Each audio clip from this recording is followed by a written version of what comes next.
Siyempre, para lalo pa kung maging magandang ating umaga, sisimulan natin ang ating topic of discussion sa paghahain po ng masasarap na pork dishes. Dahil naman, Year of the Pig ngayon.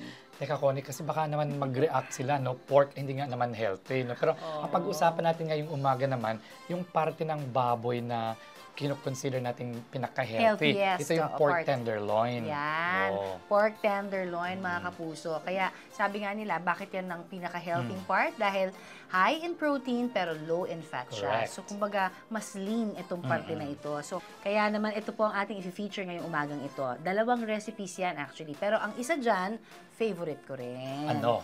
Ang savory cabbage pork soup. Wow. Paano nga ba ginagawa yan? Ito po, panoorin natin. Ngayong papalapit na ang Year of the Earth Pig, simulang papasukin ang swerte sa inyong mga kusina. Gamit ang recipes na ibibida sa atin ni Chef Robert Tam. Good morning mga kapuso! Ngayong umaga, hahandaan ko kayo ng dalawang pork recipes. Kapag pork, naiisip natin parati na hindi siya healthy. Pero ngayong umaga, pwede tayong gumamit ng parte ng pork na hindi mataba. Ito ang pork tenderloin. So, simulan na natin. So, ang una natin gagawin ay ang pork cabbage soup. Para ma-achieve ang linamnam ng pork cabbage soup, ito ang ingredients. Tubig, pork tenderloin, carrots, sibuyas, patatas, kamatis, brown sugar, paminta, chili flakes, patis, repolyo at celery.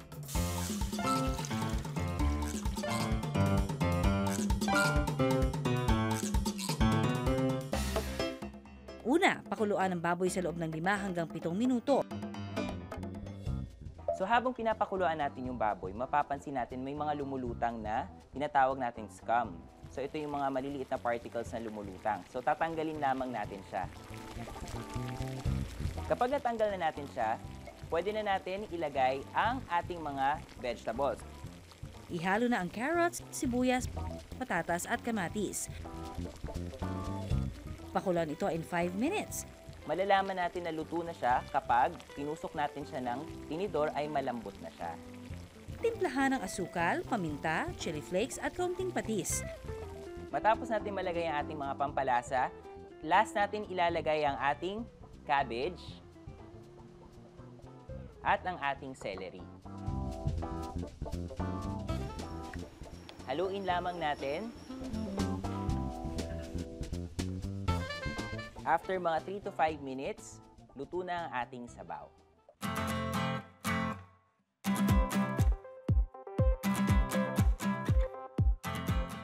Ang pork cabbage soup, all-in sa lasa, all-in din sa sustansya. Dahil sa protein, fiber, iron, calcium, vitamins A at C, content nito. Lahat ng yan pasok na sa halagang 350 hanggang 380 pesos para sa 4 na tao.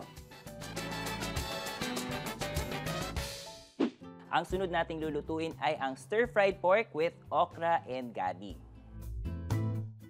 Para matikman naman ang sarap ng pork with okra and gabi, ito ang ingredients. Vegetable oil, sibuyas, bawang, kamatis, pork tenderloin, tubig, okra, gabi, paminta at patis. Isang kutsa ang sibuyas, bawang at kamatis. Pwede na natin ihalo ang ating baboy.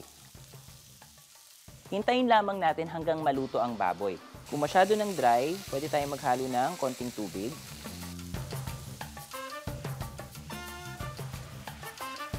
Kapag luto na ang baboy, idagdag na ang okra at gabi. Ang ating gabi na gagamitin ay pre-cook na. Ibig sabihin, nalaga na natin ito para mas mabilis na siyang maluto. Pagkatapos natin maihalo ang ating mga sangkap ng mga gulay, pwede na tayo maglagay ng ating mga pampalasa. Timplahan ng paminta at kaunting patis. Konting halo-halo lamang dahil gusto rin natin yung texture ng ating okra, medyo crunchy pa siya. Mga 3 to 5 minutes natin siyang isa-stir-fry at pwede na natin siyang ihain. Ang pork with okra and gabi, good for the muscles dahil sa protein content mula sa pork. May bonus pang mataas na fiber content mula sa okra at gabi na nakatutulong naman sa digestion.